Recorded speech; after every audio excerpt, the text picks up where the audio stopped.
All right, rhythm went well, and it's a polymeter, not a polyrhythm. Polyrhythm's something different. If I said polyrhythm, shame on me, because it's a polymeter. Polymeter because you have the 4/4 time signature as well as a 3/4 time signature going on at the same time. So the pulse is always met at the same time. Polyrhythm, you'd have two different pulses going on. We will be getting to those. We will. But yeah, so number one here. Oh, actually, also respond one of the questions you had. Yes, definitely play that stuff. So if you can, yeah, wait, please do that. I just want to make sure that you do play it right. I mean, it looks fine, looks good what you sent, but yeah. Got to play it too. Don't want to just do it in Guitar Pro. Want to make sure that you're playing it correctly as well. So yes, the mode thing that you filled out and fixed up, play it. Let's see a video. Absolutely. So I'm going to be sending over all the descending stuff for that key of C. So it's very similar to the ascending that you've been doing. It's just going down instead of going up. And then, yeah, just go ahead and make videos demonstrating that whenever you get them memorized. Send it on over. Let's see, and also you said, right, the G string resonance. Yeah, so whenever you do hear that resonance happen, make sure that you address it immediately. Because if you just let it continue ringing out and you don't do anything to fix it, well, then it's never going to get fixed. So, like, if you hear that ringing out, like maybe it is the upstroke, and you want to fix it, the easiest thing to do is get that index finger sitting down on top of that G string. Like mine is sitting on it right now.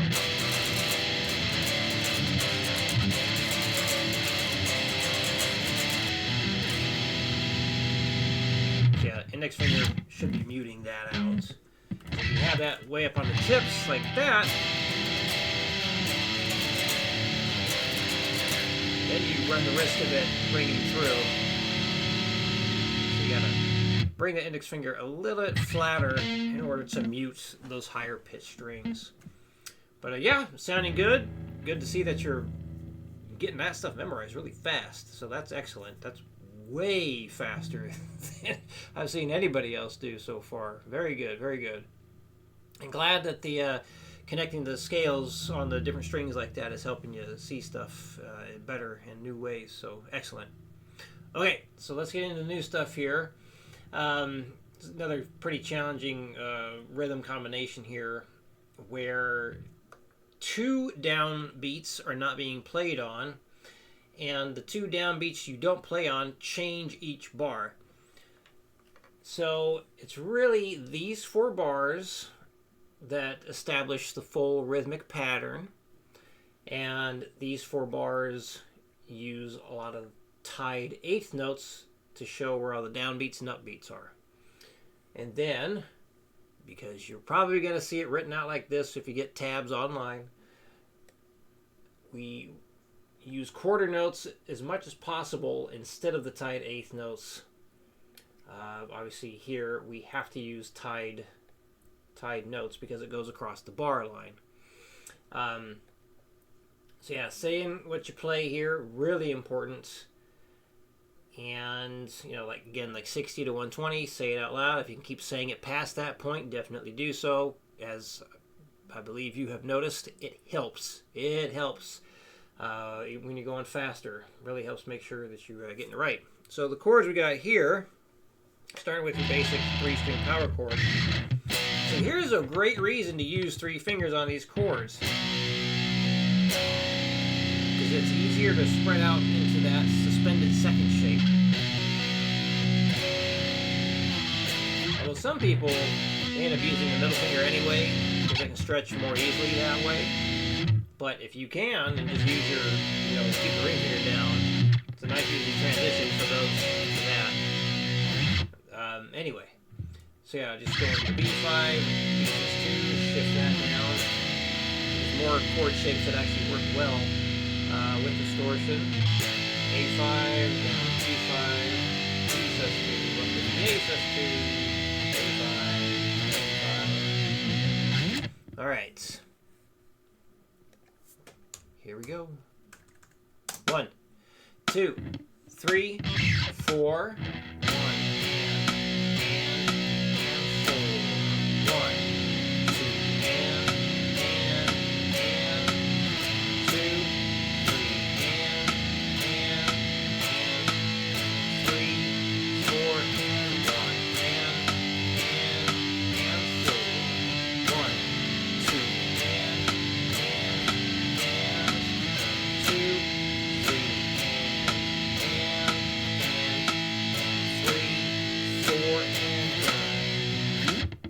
120, 1, 2, 3, 4, 1 and 4, 1, 2, 3, 4, 1,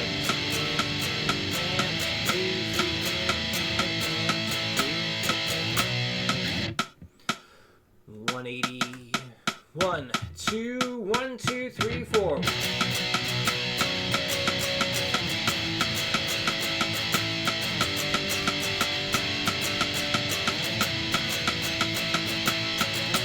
Again, 1, 2, 1, 2, 3, 4. 1, 4, 1.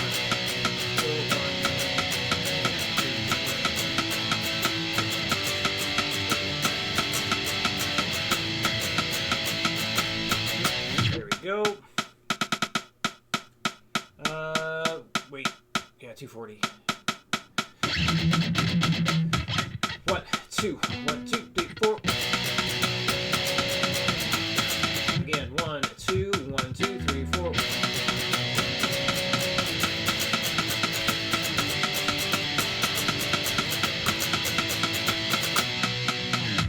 All right. The next change the mode thing. We got even less stuff here. Less stuff filled in. Because, yeah, I had the mode thing kind of telling you which one to go to on the last one. I believe. Actually, let me double check that. I might be remembering this wrong. There you are.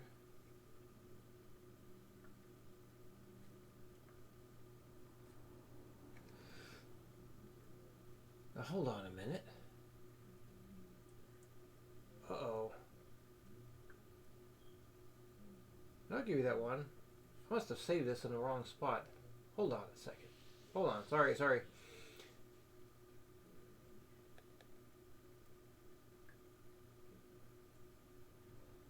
Right.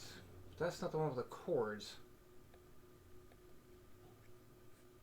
Oh, I'll just change the name of the file. Yeah, so with this one...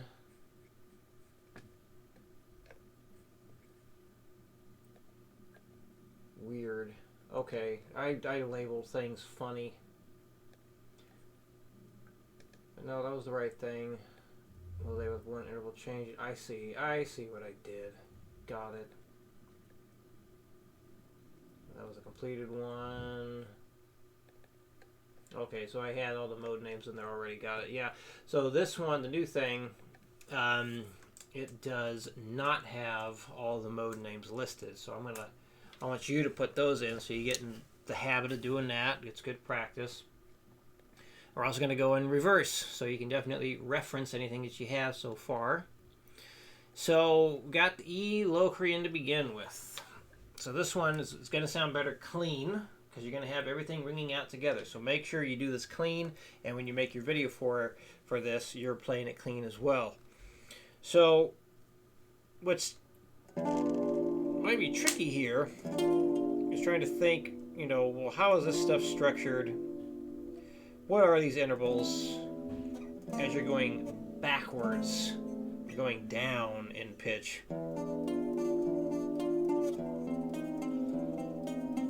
Nope, sorry, in the wrong spot.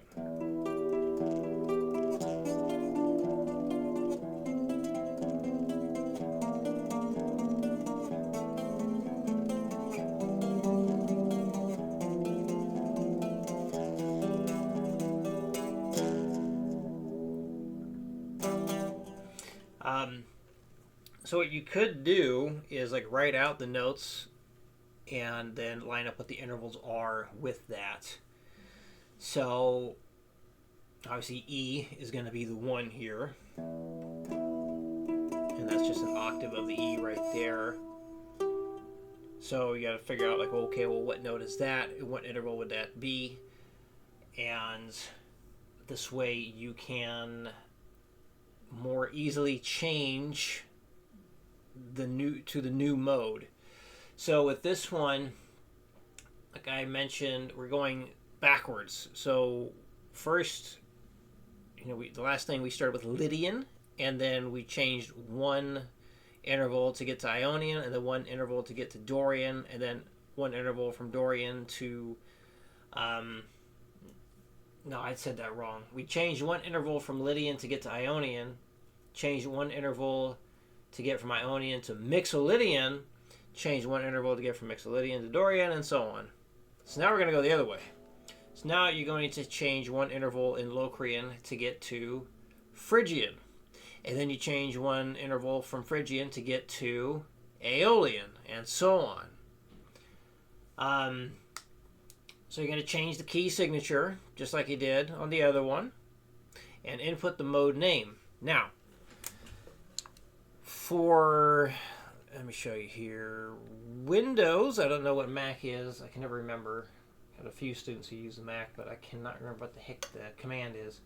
So if you are using Windows, what you're going to do is down here where the next mode is going to be, you're going to hit Shift and the Insert key at the same time. So Shift, hold that down first, and then hit Insert, and then this thing comes up. And then what you're going to do here is type in the mode name. So if I hit the Tab key after opening this up, it jumps right into that mode thing here. So the letter, we don't need to put that in. This is basically set up to list different parts of songs, but I like using this for the mode information. Eventually, when we get to chords, you're going to have like a Roman numeral in the text box, the chord name in the chord box, and then the mode name in the section box, as that's called, the section right there. So yeah, Shift plus Insert, and that brings that guy up. Now, if you're not on Windows, what you can do is move your mouse over here, and hovering over that will tell you what the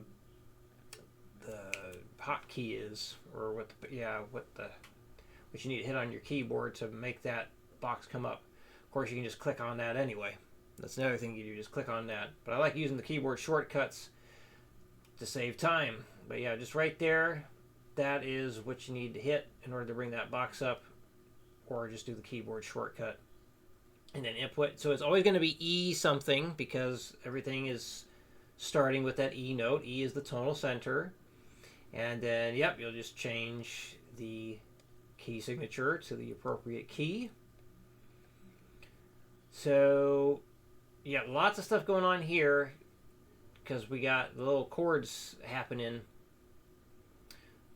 So you might want to figure out, okay, well, what are all the intervals on the A string? And then maybe figure out all the intervals on the D string. Or you can just do each one at a time. So you can hit T for text, brings that up, and you can put in the interval number there to help you out. So I'll kind of start this one off. So basically, yeah, E is being played there. And then you got that 17th fret on the D string. That's a G note. So that would be the flat third. So remembering what is in the mode can be really helpful here. So 1 in the flat third, and then you can just move over here. You can enter the interval numbers for all of this if you really want to, or just get the two main ones right there.